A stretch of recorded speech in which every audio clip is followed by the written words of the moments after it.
Welcome to the Better Together podcast, where we look for ways we can come together to advance the cause of Christ among Free Will Baptists around the world. Today we have with us Roger Peyton. He's a certified insurance counselor with James Greene and Associates, actually a senior territory manager. So Roger, it's so good to have you here with us today. Thank you for taking the time to join us. Yeah, glad to be here, Dr. Moody. Hey, we were talking a couple of days ago, and you mentioned that more money is stolen through fraud than is actually given by churches to missions. Can you unpack that a little bit? Yeah, we think that the church embezzlement problem is a big church problem, but in 30 years of doing this, I've found that it's actually a mid to small church problem. Typically, with the larger churches, what you find is the executive pastor or the administrator maybe has a business background, and we don't have problems convincing those type of folks of the need for fraud controls. But when you get into, say, 100 people or less, the dynamic changes and it becomes more of a family atmosphere. And so what would be accepted as proper business controls actually kind of give way to, well, we don't want to cause a problem, or we don't want to hurt feelings and things like that. And so the biggest fraud cases I've seen in my tenure has been with the small churches. And it's typically small amounts taken over time. I remember one case I had, the administrator had survived several pastoral changes, and he pretty much was the guy who had the books. And they got a pastor that had a real good handle on procedures, and one thing led to another. Forensic audit, and they arrested him with an embezzlement charge of over $106,000. Now, this is a church that never ran over 100 people. Wow. And so what we typically see is that mindset that says we don't want to rock the boat. Mm-hmm. And so I had another church that the administrator, part-time secretary, called me. Their premium had gone up, and she just raked me over the coals for that, and found out later she was embezzling, and I realized that she was so upset because I had taken some of her money. So it is not a big church problem. It is a mid to small church problem. It's that church that runs 20 to 40 people that they've had the secretary in that position for 20, 30, 40 years. Mm-hmm. And they've become an institution in the church, and to question their integrity would perceive to be insulting. But those are where we find the embezzlement cases. Wow. So it is a lot of churches like ours, small. This person has been there forever. They know more about the goings and happenings often than the pastor. And yeah, what are some things that churches can do to reduce that risk? Well, daylight is the cure. It cures mold and it cures fraud. And so we have to have a open conversation where there's an expectation for oversight. A lot of pastors, I definitely understand their position. My church is small enough, too small. I want it to grow, and I sure don't want to cause a controversy over something like this. The problem is, one man said that the greatest cost of a business is not a tax that the government would lay on you. It's the gap between what people could do and what they are doing. Mm. And what we don't realize is when we are sloppy in our controls, our givers hold back. Mm-hmm. And, there are people who have a definite spiritual gift of giving, mm-hmm. but they want it done properly. And so we'll never know how much money was not given because they sense that it's not being properly handled. And so I can empathize with the pastor that says, I don't want to rock this boat. I've been here a year and they've been here 30 years, but we also have to realize that we have to make sure there's accountability. So reports are good, quarterly reports and things like that, but dual signatures on checks is key. We're seeing a lot of fraud through bill pay where they have access to passwords and things, which someone needs that. But there also needs to be some accountability where someone has the right to ask the hard questions as to, okay, what's the activity on this look like? And because with a bill pay, it's very easy to send supplemental money to somebody else that didn't really need to be paid. Also debit cards and fuel cards and credit cards. We all hate the hassle of turning in receipts and all the kind of thing, but we also have to be reminded it's not our money. And so those type of things. So anyway, I think the scripture is pretty clear about providing things honest in the sight of all men. And there's just a desire, should be a desire to guard our testimony in these areas by doing the things that are kind of a pain. They are kind of a pain, but they really do make a difference. And we'll be held accountable for it. We'll stand before the Lord one day, and something that could have helped the church be more effective or help put missionaries on the field. You don't need it going to someone's cruise or, houseboat or whatever. So what you're saying is daylight, back when we counted money, which we may get back to taking up offerings again, multiple people counting and having procedures to keep up with how much comes in and how much is turned in. You mentioned receipts. So turning in receipts regularly and being able to report that back to the church, probably on a financial statement, so people can see that and they can see that what they, where something's come out of the budget and so forth. And you mentioned more than one person signing off on checks. So then two people are aware, and that just cuts down on a lot of potential fraud. Right. When we get involved in embezzlement, most good church policies are going to have coverage for that, where they will have employee dishonesty coverage or a bond or something. And I've been involved in dozens of these. And typically what happens is the church discovers it. They get us involved, but then for us to pay a claim, we've got to get the authorities involved. And that's usually where it stops.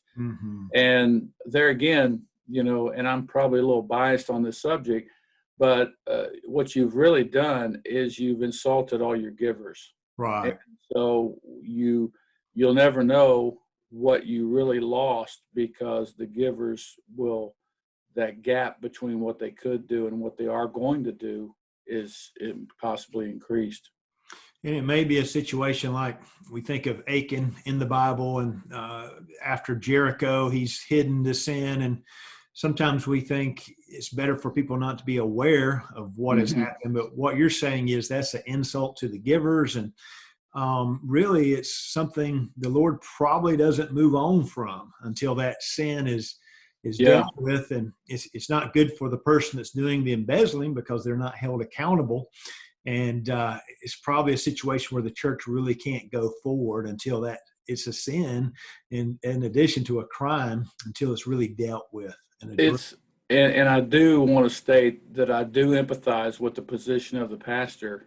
They're trying to build unity, create momentum, and trying to, get the ministry to take the next step forward. And this is definitely a step backward. Yeah. But if we don't handle it properly, that unknown, that variable in that equation is what people are going to think by the way that we do handle it. And I've seen too many times where it multiplied because we buried it, just like you're saying, and it affects the church long term.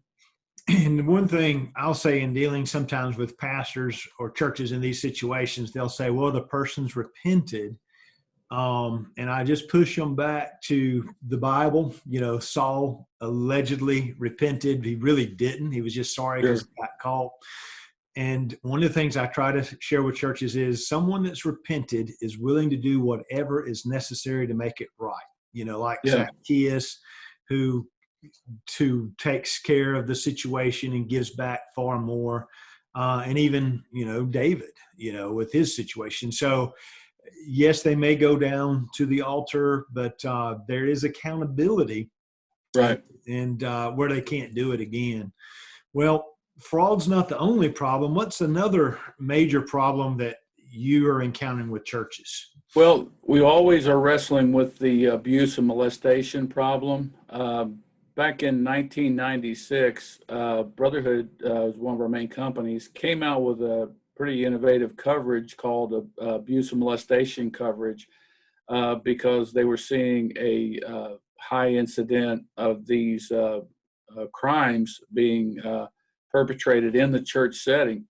And that was 96, and Brotherhood has handled one new claim every day since. Wow. So this is, matter of fact, some stats that I saw just in preparation for our time together today, the frequency is actually ramping up. So it is something, there again, when I think about the years I've been doing this, we've got to focus on prevention, because if we have an abuse situation in our church, historically what I've seen is 20% of your people are going to leave. And you'll never guess which 20% it'll be, but you will lose 20% of your people.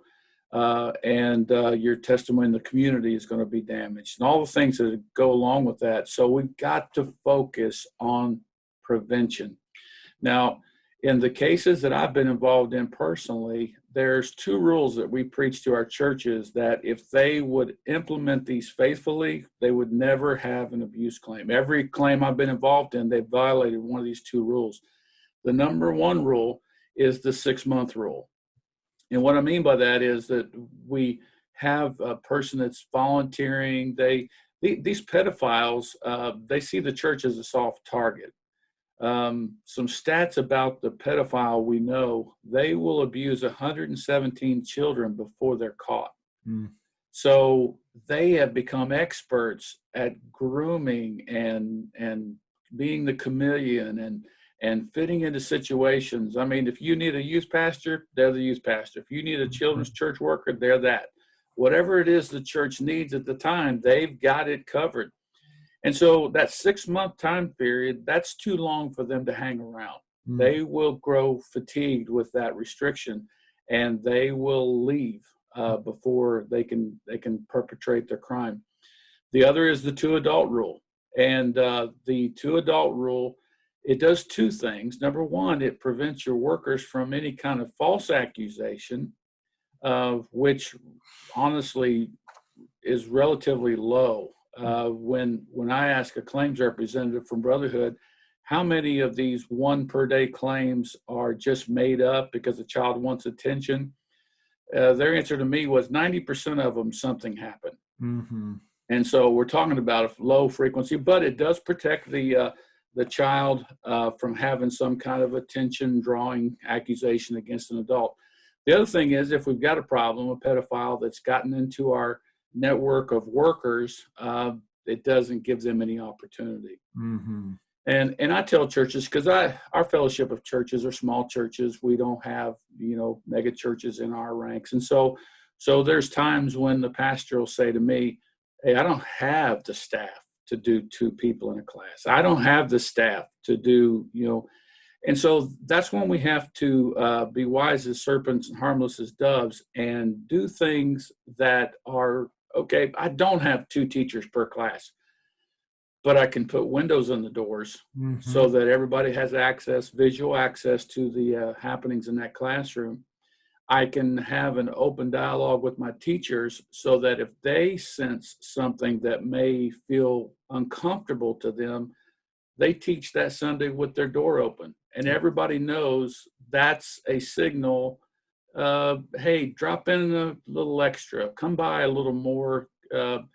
So now in a vehicle, we really, really stress that there needs to be a driver and an attendee where you've got somebody who has eyes on the children, because what churches don't realize is when I bring that child to church, I have absolute liability under the law, meaning they are my problem until I drop them back off. So when that 15-year-old touches that 7-year-old, it's the church's problem. Mm-hmm. And so all these things, there was a time years ago when, our biggest problem we faced was getting churches out of their apathetic mindset that said, it can't happen to us. We're all like family, all that kind of stuff. That's all in the rearview mirror. People don't even mention that anymore because they realize it can happen here. So I believe in background checks. We support them. We encourage them. But remember, if that pedophile is on number 91, his background check is going to be clear. Yeah. That's why the 6-month rule and the 2-adult rule is so key. Background checks is step number 3, and we believe in those, but we definitely believe in those first 2 rules. That's great. So you mentioned we're soft targets, and the old days, that was the Boy Scouts and some of the charities, and you're hearing a lot about charges that have come out against various individuals and a lot of these other charities. So now they've kind of migrated over to the church. They may have been there the whole time. So key, you said 6-month check. And so criminal background check is supported, but notice that doesn't replace the 6-month check. And then key, you said 2 adults. So it doesn't mean 1 adult and 1 teen, because I think there's a lot of data about it's often teens that will commit some of these acts. And you kind of alluded to that in one of your examples. So you need 2 adults. And if you don't have that situation, you mentioned thinking about windows on your doors open, just people being in wide open situations, because if it happens, you've lost 20% of your congregation. You don't know who. Exactly right. And perhaps even more, and not to mention the damage to a child that happens. I've actually seen churches close over abuse incident. I'm sure you have as well. Mm-hmm.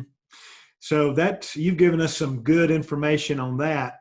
Something that's kind of new for churches is all this cyber liability. We've had to move online. We've got Facebook. We have pictures of people online and so forth. What are some things we might be able to do to reduce our cyber liability? Well, the church, I've been in church all my life. I love the church. I'll fight for the church.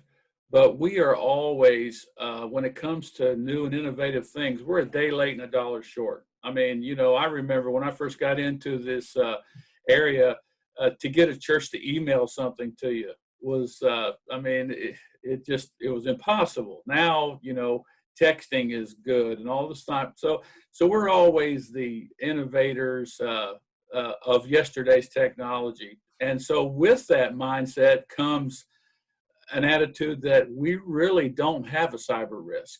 We're not, we've got a little laptop here. We've got a fax machine that works sometimes, and we don't really have a cyber risk. But when we're talking about cyber liability, we're talking about guarding people's information. And our churches all have information. The federal statute says it has to contain 2 pieces, name and address, name and phone number. We don't collect socials like we used to, but any 2 parts equal protected information. So when we're talking about cyber liability, it's that laptop that's sitting on the secretary's desk and those teenagers break in and steal the laptop. We just had a triggering event of cyber identity theft. And each state's different. I've been in Arkansas for years and moved to Tennessee. Tennessee is very strict in the fact that they say we've got 45 days to report the incident to everybody who's affected in writing. We have to give them credit monitoring for a year. And if we don't do all this in 45 days, it's $10,000 a day fine. Well, I don't know how many churches could take a hit like that. So we've got to be careful in the same way that a Home Depot or Target is careful. So if a pastor leaves an iPad on an airplane, it loses his smartphone that has access to the church website and information logins. Those are all cyber events. Mm-hmm. The other thing that churches need to be more aware of is the fact that most of the time we have a cyber event, it's because of an employee's actions. It's clicking on that phishing email. We've had churches that the pastor, these cyber thieves are very, very patient, and they waited till the pastor was on a mission trip, and they sent an email stating, hey, we want to finish this school up while we're here. We need you to wire $10,000. And it looked legit. They were actually in Haiti at the time, and they wired the money, and it was totally fraudulent. So we've got to double check and triple check. If somebody's on a mission trip, we need to make contact with them and verbally confirm that that is actually what they want. It's always that second step that prevents these things from becoming big problems. And so we get busy, we get distracted sometimes. And every church needs cyber liability coverage. You may feel like that you're not very technologically advanced, but if you have people's info, you need that coverage. And so you've got to keep your laptops, your iPhones, keep all of that safe and secure. Right. You have an event, and there's all kinds of situations where people hack into websites and such as that involve the authorities, and you're in a situation where there has been a breach. Then follow closely what is mandated in your particular state and utilize those authorities, or it could really it could do a church in, couldn't it?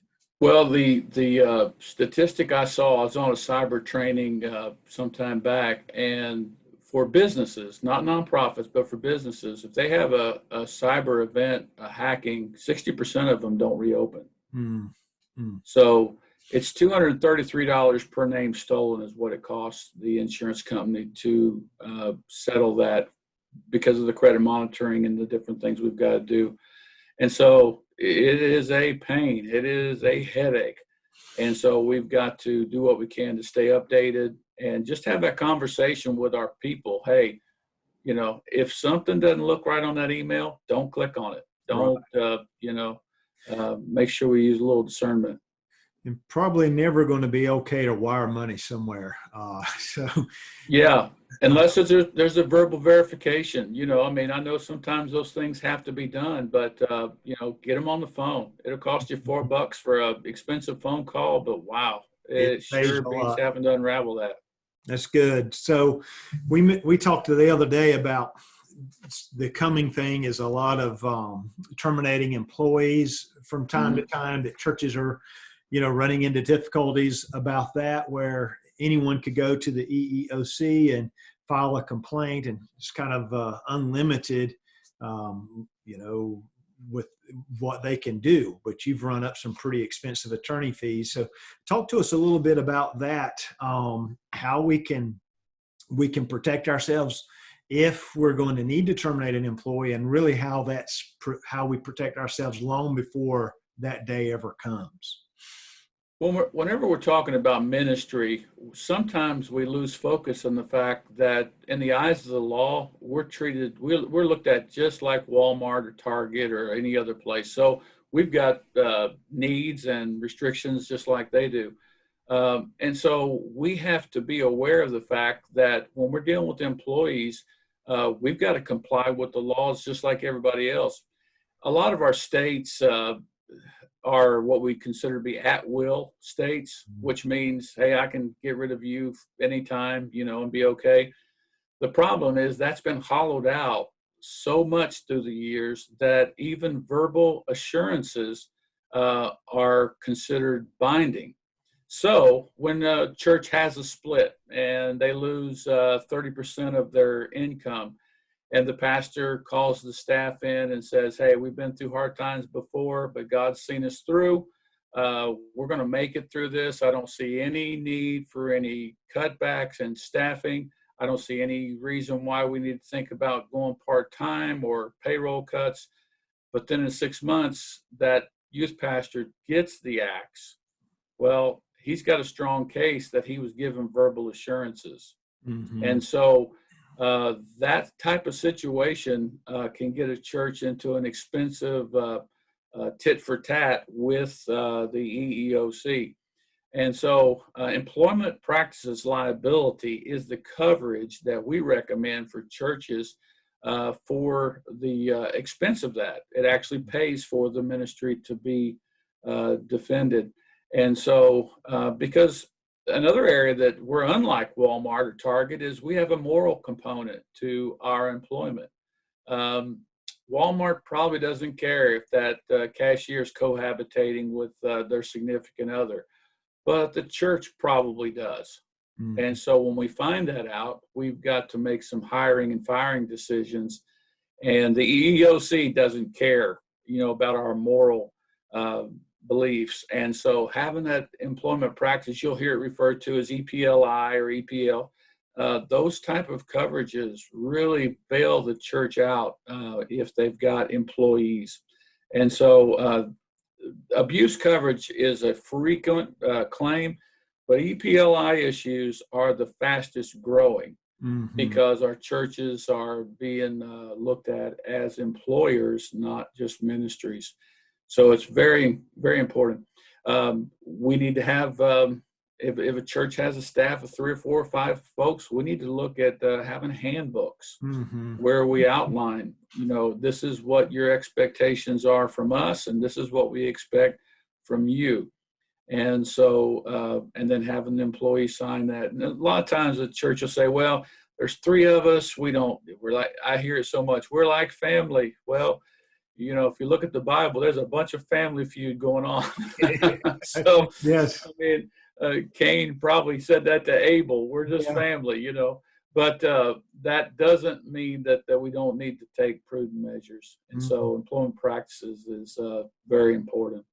That's good. So you've got it laid out. You mentioned having, something where someone signed that they've read it, making it very clear if, we have these particular expectations, and that's the first thing they tend to ask for is they want those handbooks, they want those manuals. And if you don't have them, it's not going to go good.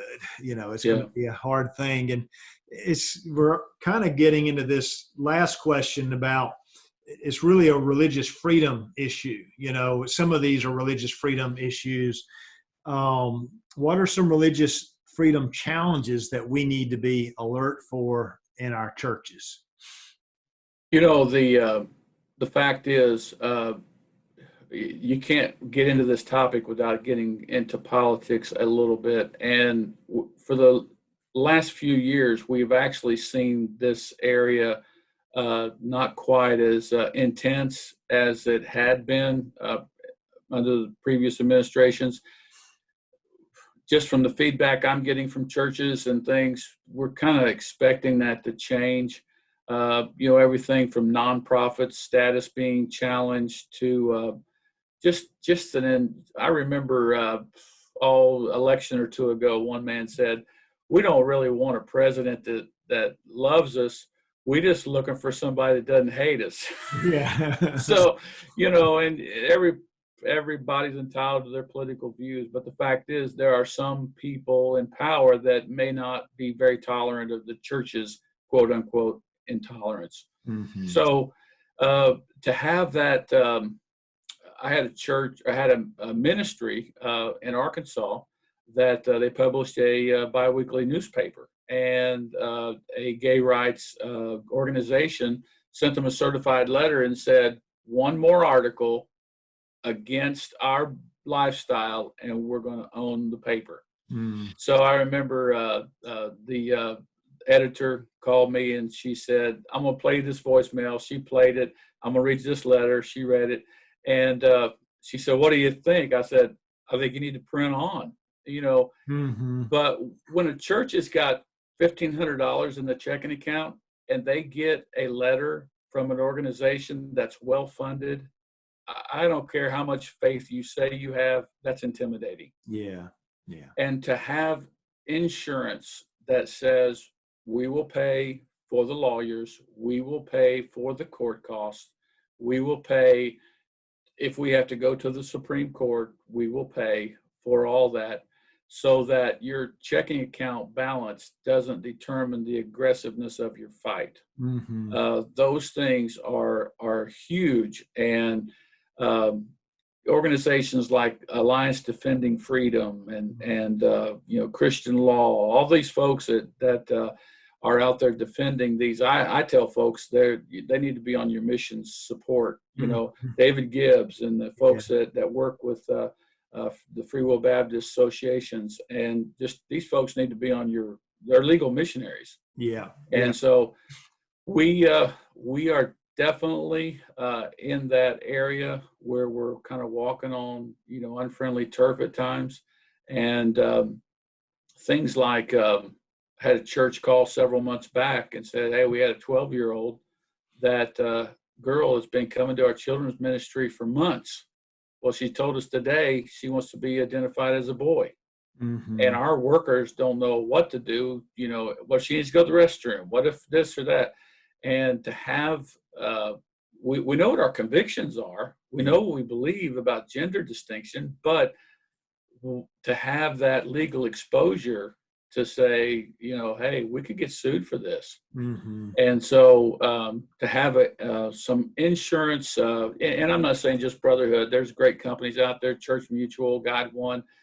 These companies are not afraid to extend coverages for this type of exposure. Mm-hmm. But our churches need to realize this is not a practice game. This is the real deal. It's the real deal. And you mentioned David Gibbs III. He's done a couple of podcasts with us, and I think he started a podcast called The Times Are Changing Mm-hmm. kind of recently, where he's kind of addressing, some of these issues. And I know one of the things he talks about a lot is, make sure you've got a good up-to-date constitution and bylaws, right, which can help and can prevent it gives you some support when people want to bring challenges, because we want to make it as difficult. We don't want to make it easy for them to exactly to give us trouble. So that's good information, and that's what it is. That's the reality of the situation we're in today. And we encourage churches also, you can contact us and we'll do everything we can to help you and to point you to folks and the resources if you should face challenges like that. But probably the best thing to do is think proactively. You're going to have challenges in certain areas, and to try to be prepared for that, and then to handle it well when it comes. Exactly. Good information, my friend. Thank you so much for sharing all this with us today, Mr. Peyton, and thank you for the good work you do for us with the National Association of Free Will Baptists. Well, we're glad to be on board, and just thankful for the opportunity to help manage the risk and work alongside everybody in the association. Well, thank you so much. And thank you all for listening today. We encourage you to like and share this podcast. If you're on YouTube, subscribe and give us a review if you would. Remember, every little bit counts. Every little bit is helpful. And we truly are better together when we work together in the ministry. Thank you for joining us today.